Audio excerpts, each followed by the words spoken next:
After being attacked by a terrorist missile, Tony, to ensure Pepper's safety, hastily controlled the Mark 42 armor to assemble on her, while he himself took the full brunt of the impact. Once the suit-up was completed, the two were struck hard by the powerful shockwave slamming into the wall. As Tony regained his senses, he saw his assistant unconscious nearby and noticed the rooftop rapidly collapsing. In a critical moment, Pepper, now suited up, shielded him underneath her. I got you. I got you first. As they both were about to leave, another missile flew in. Tony told Pepper to go first while he followed behind. But then a gap appeared between them and Tony had no choice but to assign Pepper to rescue and secure the assistant while he figured out his own escape. In the chaos, Pepper, though unfamiliar with the suit's operations, managed to stumble her way to safety. With terrorists persisting in their attack, the mansion began collapsing. Without his armor, Tony appeared highly exposed. After ensuring Pepper and the assistant had safely gotten away, he called the Mark 42 suit back to him.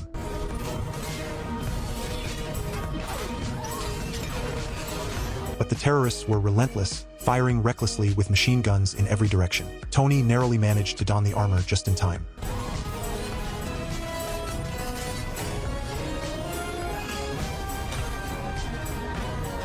The Mark 42's experimental weapon systems were still in a prototype stage and couldn't fire at such long distances. Spotting a piano beneath him, he immediately fired a palm repulsor at the piano, propelling it straight into a helicopter and destroying it. But this action also exposed his location, forcing him to dodge and hide among the mansion's ruins while quickly detaching a small missile from his suit's arm and throwing it toward another helicopter.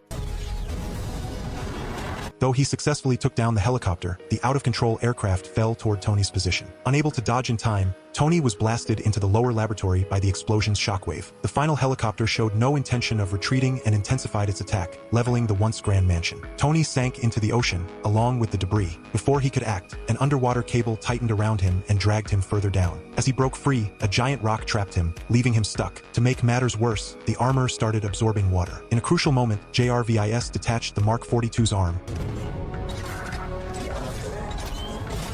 activating its thrusters to pull Tony free. Freed at last, Tony used the suit's flight system to escape the ocean. Together, the terrorists, believing their goal achieved, hovered for a moment before leaving. Confused and weak, Tony woke to JRVIS voice, only to find the armor's energy levels had dropped below 5%. With no other option, Tony went into a dangerous fall toward the end.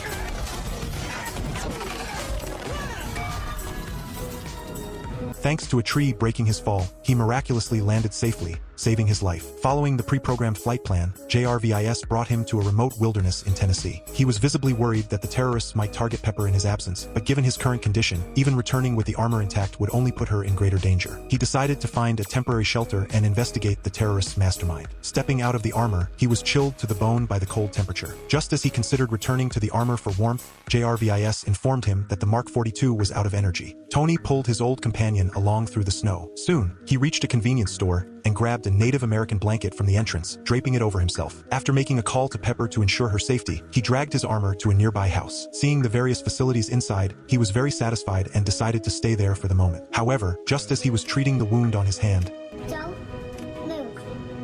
Yeah. noticing the potato launcher held by the boy, Tony offered improvements, Trails around. My gables. Yes. but almost got himself killed. While at Hawaii, although their first meeting was quite off, the young boy's eyes lit up with joy when he saw Tony's armor. As a die-hard fan of Iron Man, he immediately recognized Tony and handed him a newspaper reporting that Tony had supposedly drowned and died. But Tony seemed nonchalant, determined to return stronger and make his enemies pay. During their conversation, Tony learned the boy's name was Harley and that he lived alone. When Harley heard that Tony needed materials to repair the Mark 42 armor, he immediately offered to help, and Tony gratefully accepted. To thank him, Tony generously gave Harley a small jet-propelled weapon. Led by Harley, the two visited a local explosion site and met the mother of one of the victims in a bar. She handed Tony a document, but suddenly, a woman appeared and slammed Tony to the table. This alarmed the local police, who became suspicious. She claimed to be from national security and was there to arrest the fugitive, but the police doubted her story. Upon seeing her cover blown, the woman immediately attacked.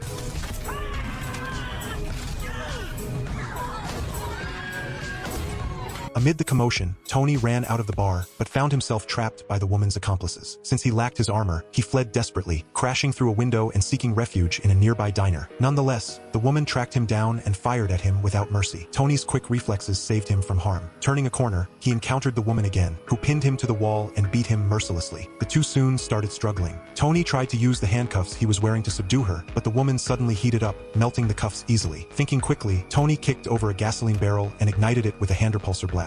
He hoped the flames would stop her, but she walked through the fire unharmed, unaware that Tony had set a trap. He heated an iron chain in a microwave and disconnected the gas line. In an instant, a spark ignited the leaking gas, causing a massive explosion. The arrogant woman was thrown onto high-voltage wires and electrocuted to death, but the danger wasn't over yet. Nearby, another attacker named Savon melted an iron frame with his bare hands. Sensing trouble, Tony tried to escape, but Savon hurled a massive water tank at him. Unable to dodge in time, Tony was drenched and had his right leg trapped under the fallen iron frame. To make matters worse, Savon captured Harley. He threatened Tony, demanding the document. Harley, understanding the situation, quickly took out the jet-propelled weapon Tony had given him and caught Savon off guard. With Harley now safe, Tony used his palm repulsor to blast Savon away. Using a metal bar for leverage, he freed his trapped leg. After the ordeal, Tony told Harley to stay safe and keep an eye on the armor. If Tony called, Harley needed to answer immediately. The clever boy understood perfectly. Tony's actions were meant to protect himself and his allies. However, Savon, who had been blasted away, somehow revived, and his wounds immediately healed. Meanwhile, Pepper learned from Tony's ex-girlfriend, Maya, that Killian had partnered with the terrorist leader, Mandarin, to retaliate against Stark Industries. As Pepper and Maya investigated deeper, Killian appeared, knowing his plans were exposed. He decided to take Pepper hostage. Elsewhere, Mandarin continued his reign of terror, publicly executing government officials and warning the president that he would be next. The furious president ordered Rhodey to storm Mandarin's base. Rhodey, however, was caught in a trap, attacked by a mutant pretending to be a helpless refugee. Meanwhile, Tony, with the help of a dedicated fan, successfully hacked into encrypted files and uncovered a shocking truth. One of his pursuers was actually a one-armed woman. After being injected with a virus, her body mutated, she regrew her arm, and gained superhuman abilities. Fortunately, the virus had a fatal flaw. Not everyone could successfully mutate, and exceeding its energy limits caused instant combustion and death. Tony also discovered that the mastermind behind all this was Killian. If Killian sold this technology to Mandarin, the consequences would be catastrophic. Tony knew he had to stop them,